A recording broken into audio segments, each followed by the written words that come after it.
जगन्नाथ स्वागत करुछि Odia news gallery channel को आउ एबे जा किछि लेटेस्ट अपडेट आसुछि हम भारतीय पाणीपाग विज्ञान केंद्र तरफ आपण माने समस्त जेमिति देखबा पई पाउथिबे गतकाली हम ओडिसा रे किछि जिल्ला मानकर प्रबल मात्रा रे बिजुली घड़घड़ी और वज्रपात सहित वर्षार परिमाण मध्ये अधिक थिला।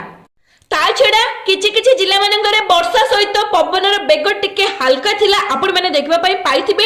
तो सेम सेमिति आजि ठारू मध्ये आसंता 3 दिन पर्यंत एमिति काळ बैसाखी जनित वर्षा सहित बिजुली घड़घड़ी वज्रपात और पवनर बेग आज भी टिके अधिक रहइबो किछि जिल्ला मानकर। ता छड़ा किछि किछि स्थान रे प्रबल मात्रा रे वर्षा हेबार संभावना अछि। आ सबटु बड़ कथा कि आसंता 18 तारिख पाखरु काळ बैसाखीर परिमाण बढ़िबो।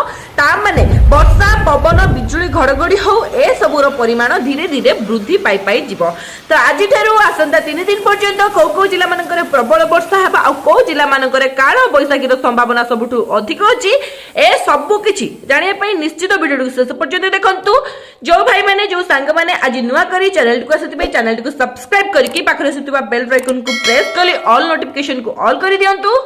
पर्टिकुलरली आपण मानक जिल्ला मानकर आपण मानक एरिया मानकर आगो को संभावना थिबा वर्षा बन्या बात्यार सबुटारो लेटेस्ट अपडेट आपण मानक पाखरे पहुंची जिवो। सेमिति भलो पाइबा आपण मानकर जारी रखिबे। वीडियो को समस्त गोटे गोटे लाइक एबे ही कर देबे। तो देरी न करी आरंभ करबा कोन ना आपण माने समस्त जेमिति जानंती भारतीय पाणीपाग विज्ञान केंद्र तरफ गत 2 दिन तले ओडिशा सरकार अवगत करा जायतिला कि आम ओडिशा रे पाखापाखि 7 रु 9 जिला मानकर प्रबल मात्रा रे वर्षा सहित बिजुली घड़घड़ी वज्रपात आ पवनर बेग टिके अधिक रहिबो। ता सह काळ बैसाखीर प्रभाव मध्ये सबुठारु अधिक रहइबो जोथि पई कि एसआरसी बा स्पेशल रिलीफ कमिशनर तरफ जो जिला गुडी को प्रभावित होबार संभावना थिला से सब जिल्ला रे जिल्लापालक सहित विस्तृत आलोचना करा जायतिला। परिस्थिति को दृष्टि रखी सतर्क सजग रहबा पई मध्ये कजेतिला। आ गतकाली भी आपण माने देखबा पई पाइथिबे संध्या समय रे बा राति समय रे किछि किछि जिल्ला मानकर झड़ वर्षा हेतिला। ता माने वर्षा सहित पवनर बेग हल्का टिके अधिक आ बिजुली घड़घड़ी वज्रपात मध्ये देखबा पई मिलितिला। सेमिति आगामी 3 दिन पर्यंत कंटिन्यू करिबार संभावना अछि कारण ओडिसा रो अधिकांश जिल्ला मानकर ता छडा काळ बैसाखी आसंता 18 तारिख पाखरु आहुरी वृद्धि पाइबार मध्ये संभावना रहिछि। तो जानकी रखंतु कि आज ठेरु आसंता 3 दिन पर्यंत आम ओडिसा रो कौ जिल्ला मानकर केते प्रबल वर्षा हेबो जेहेतु दक्षिण पूर्व मध्य प्रदेश ऊपर एक घूर्णी बलय सृष्टि होइछि जार प्रभाव रे आम ओडिसा रे एमिति परिस्थिति देखिबा पई मिलुछि। तो ता छडा आम ओडिसा रे पूर्वरु मध्य टेम्परेचर टिके हाई थिला जोथि पई कि वर्षा सहित घूर्णी बलय घड़घड़ी वज्रपात देखबा पई मिलुछि।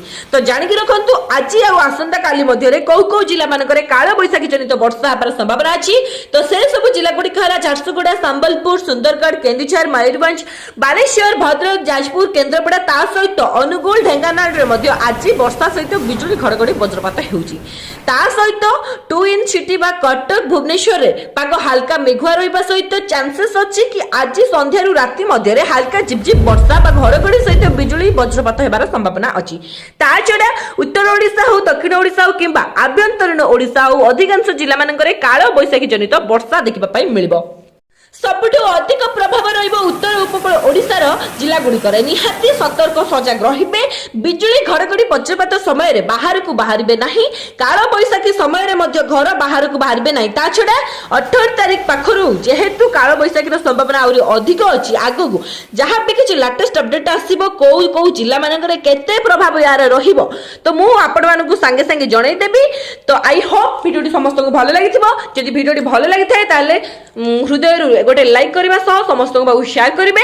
शेष जाय वीडियोटी देखति पारो आपण समस्त को हृदय सहित बहुत बहुत धन्यवाद। जय जगन्नाथ वंदे मातरम।